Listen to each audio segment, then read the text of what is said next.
I still remember the sound of the rain that night, soft, steady, relentless.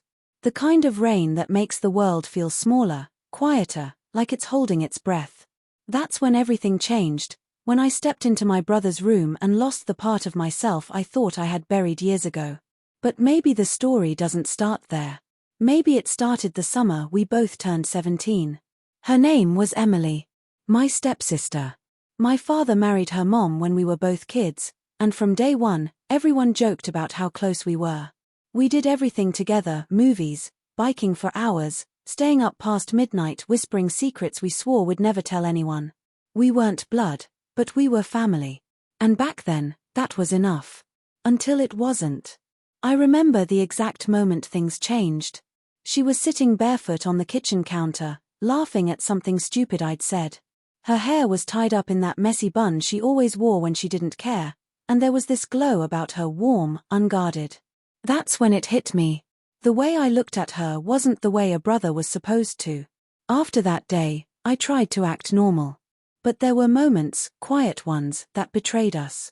Her eyes would linger a second too long. My hand would brush hers and neither of us would pull away. There was always something unsaid hanging in the air between us, something neither of us dared name. Then college happened. She went away.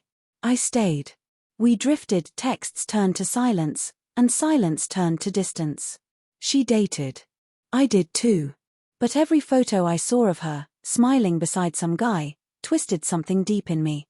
I had no right to feel jealous. But I did. Years went by.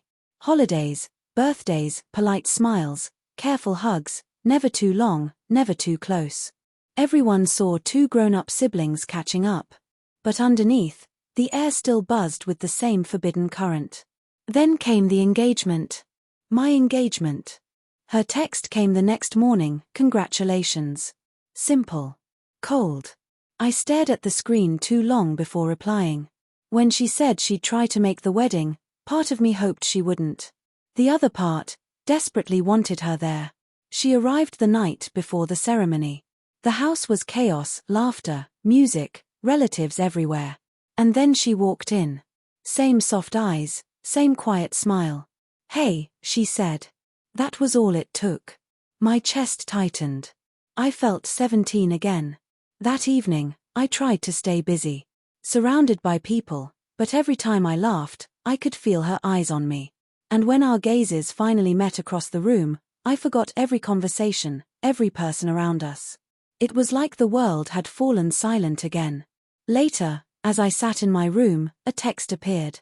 "Can we talk?" Alone. No emojis. No explanation. I knew what it meant. I typed, "Come up." A few minutes later, a soft knock. My heart was racing before I even opened the door. She stepped in quietly. The room was dim, the sound of laughter echoing faintly from downstairs. For a moment, neither of us spoke. The silence felt heavy, like everything we'd ever buried was pressing down on us. She finally said, "So, tomorrow's the big day." "Yeah," I said, forcing a smile. Her eyes searched mine, and I saw something crack behind them, sadness, maybe, or something deeper. "Well," she whispered, "I hope she makes you happy." I didn't answer. I couldn't. She turned to leave, then stopped, glancing back. "Do you ever wonder," she asked softly, "what would have happened if things were different?" I swallowed hard. "Every day." She didn't respond, just nodded once and walked out. That night, I couldn't sleep. I lay in the dark, staring at the ceiling, trying to convince myself it was just nostalgia, a ghost of something that never really happened. But then came another knock. I didn't ask who it was. I knew. Emily stood in the doorway, wearing one of those oversized shirts that looked more like a memory than clothing. She didn't say anything, just stepped inside and sat on the edge of the bed. I stayed standing, frozen. "You're really getting married?" she asked quietly. "Yeah." She twisted her hands in her lap, something she'd always done when she was nervous. "Can I ask you something?" "Anything." "Do you love her?" I hesitated. "She's good to me. She makes sense." "That's not what I asked." Her words hit harder than I expected. I wanted to say yes. But the truth lodged in my throat. Do you ever think about us? She whispered. All the time. Her breath caught. Then why didn't you ever say something? Because you were gone, I said. And I thought you were happy. She shook her head. I wasn't. I smiled in photos.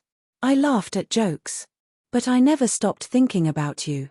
She looked up then, eyes glassy with something fragile and real. I didn't move, didn't breathe. What do you want from me, Emily? I asked. Nothing, she said softly. Just the truth.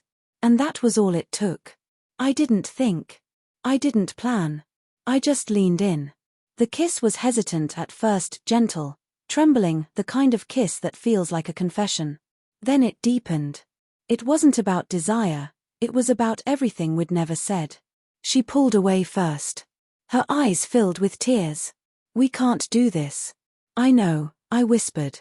But I didn't let go of her hand. She leaned her head against my shoulder, and we stayed like that, silent, breathing, hearts unsteady, until dawn began to filter through the curtains.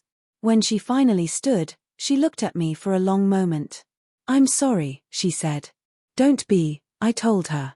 At the door, she paused. I just needed to know if you felt it too. I didn't answer. I didn't have to. She left quietly, and I sat there as the morning light filled the room, my wedding suit hanging untouched beside me. That was the night I entered my brother's room, the night I lost the version of myself that pretended not to love her. And even now, years later, every time it rains, I still hear that soft knock on the door.